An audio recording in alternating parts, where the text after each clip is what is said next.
Hi, my name is Zeus Kang. I'm the CEO and co-founder of Husby.com. In this video, Husby University answers, what should I bring to closing?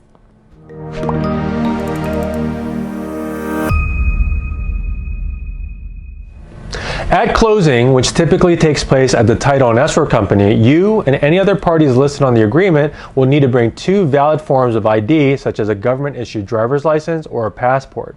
The other must have your name printed on it, such as a social security card, credit or debit card, or insurance card. Any funds required at closing must be wire transferred or cashier's check made out to the title company. Husby Pro Tip: wiring funds may take time, so be sure to check with your financial institution a week or two before closing to make sure the funds are available and that you're able to wire the funds in time for closing. Any delays can cause additional fees to incur, delay getting keys, and an upset seller.